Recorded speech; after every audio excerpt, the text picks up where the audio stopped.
देखिए अब समझना है कि हम लोग सब समझते हैं कि इलेक्ट्रॉन जो होते हैं जिस ऑर्बिट में घूमते हैं, हाँ, उस ऑर्बिट का रेडियस क्या, समय जिस तरह से सर्कुलर पाथ में जो चक्कर लगा रहे हैं उसका रेडियस क्या होता है और टोटल एनर्जी क्या होता है। इलेक्ट्रॉन के पास जो एनर्जी है टोटल कितना एनर्जी होता है, काइनेटिक एनर्जी क्या होता है, पोटेंशियल एनर्जी क्या होता है, कि चलो इन सब पर बात करते हैं। पहले छोटा सा क्वेश्चन देख लीजिए, छोटा सा क्वेश्चन के फॉर्म में याद रखना।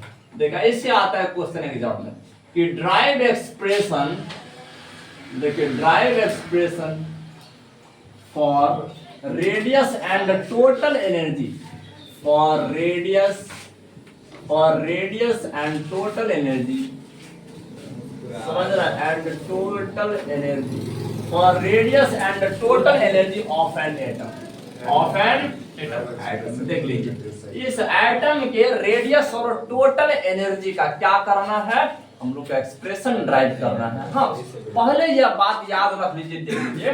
तो अगर यह एटम, समझ इसके ऊपर बना देते हैं, नहीं यहाँ बनाते हैं ताकि दो देखिए थोड़ा सा बच्चों लॉन्ग एक्सप्रेशन बनेगा। हाँ देख लीजिए, अगर यह एटम है, समझना है ये एटम है, ये एटम है, देख लीजिए कि अगर इसमें इलेक्ट्रॉन घूम रहा है, यहाँ समझना है इसमें इलेक्ट्रॉन घूम रहा है और ये बीच का न्यूक्लियस है, ये बीच का क्या है, न्यूक्लियस है। हाँ, अब ये बीच का न्यूक्लियस है, समझना है बात को, ये बीच का क्या है, न्यूक्लियस है। हाँ, अब बिल्कुल समझना, देख लीजिए।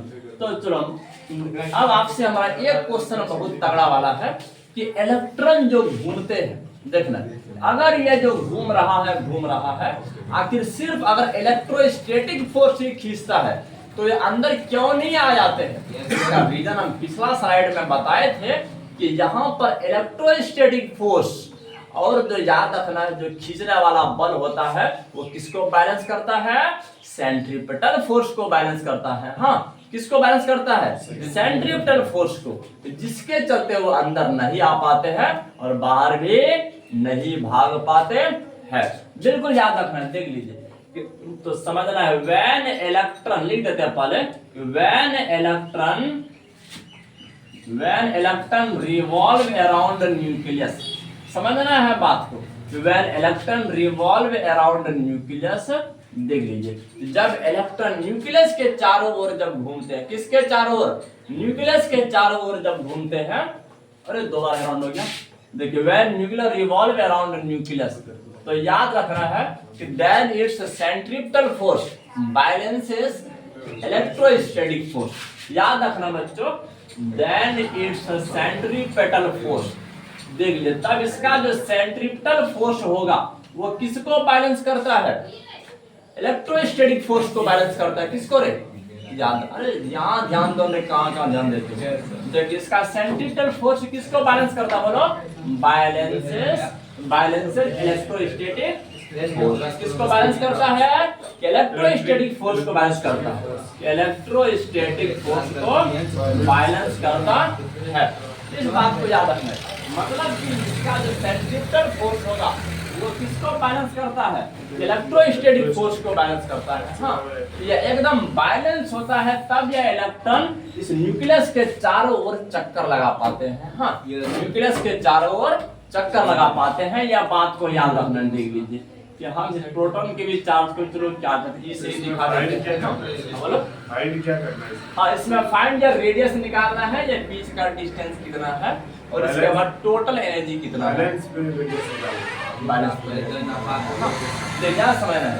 अब हमको यह बात बता दीजिए कि अगर ये इलेक्ट्रॉन जो घूम रहा है, मान के चलो ये v वेलोसिटी के साथ घूम रहा है और यहाँ तक का डिस्टेंस r है, यहाँ तक का डिस्टेंस कितना है, r है, तो अब बताइए सेंट्रीपिटल फोर्स का फॉर्मूला बताइए कि 11th क्लास में क्या पढ़ाए थे, mv² बट्टा r, कितना बताए थे, mv² बट्टा। हाँ तो अब इसके बाद इलेक्ट्रोस्टैटिक फोर्स बता दीजिए, 1/4πε0 इनटू प्रोटॉन पर चार्ज गुना इलेक्ट्रॉन पर चार्ज बट्टा बीच का दूरी स्क्वायर, तो r² हो गया कि नहीं, r² हो गया। अच्छा अब बताइए यहाँ r है, यहाँ r² है, तो एक तो आर को कटा दी, एक तो आर को कटा दी। तो अब देख लीजिए कि क्योंकि बराबर में क्या होता है, क्रॉस मल्टीप्लीकेशन होता है, यहाँ वाला यहाँ के साथ, यहाँ वाला यहाँ के साथ मल्टीप्लाई होगा। तो आर बराबर क्या लिख सकते हैं, आर बराबर देखो ई गुना ई स्क्वायर हो गया बट्टा 4 pi epsilon not into M V square. तो ये क्या हो गया आपका रेडियस का फॉर्मूला, रेडियस का फॉर्मूला हो गया। बिल्कुल याद रखना है कि आप बोलोगे सर काइनेटिक एनर्जी और पोटेंशियल एनर्जी निकालेंगे तब ना आप टोटल एनर्जी निकालेंगे। हाँ बच्चों बिल्कुल ऐसा ही करेंगे। हाँ देख लीजिए, अच्छा यहाँ पर हम लोग यह बात जान रहे हैं, देख लीजिए, अरे यहाँ खोपी लगन रे, ध्यान देता है, अरे यहाँ ध्यान दोगे समझ में आएगा। अरे क्लासरूम में तो यहाँ पर इसे मत करो, देख लीजिए। अच्छा अब हमको यह बात बता दीजिए, वी नो दैट, हम लोग जानते हैं कि क्या जानते हैं, बता दीजिए कि एम वी स्क्वायर बट्टा आर जो बैलेंस कर रहा था, किसको बैलेंस कर रहा था, 1/4 पाई epsilon not into E square बट्टा आर स्क्वायर को बैलेंस कर रहा था कि नहीं। देखिए अब ई गुना ई बराबर ई स्क्वायर लिख दिया है कि नहीं। अच्छा अब हमको यह बात बताइए, आर आर कैंसिल हो गया तो यहाँ पर एक आर बचा कि नहीं। अच्छा तो इसके बाद बता दीजिए एम वी स्क्वायर बराबर क्या हो गया, एम वी स्क्वायर बराबर क्या हो गया बोल दीजिए, ई स्क्वायर बट्टा 4 pi epsilon not into are हो गया। हाँ देखिए, अरे यहाँ ध्यान दो, देखिए समझना है, ई स्क्वायर बट्टा 4 pi epsilon not into are हो गया। इतना हो गया कि नहीं। अच्छा अब हमको यह बात बता दीजिए कि काइनेटिक एनर्जी क्या होता है, कि काइनेटिक एनर्जी का फॉर्मूला क्या होता है बोलो, 1/2 mv²।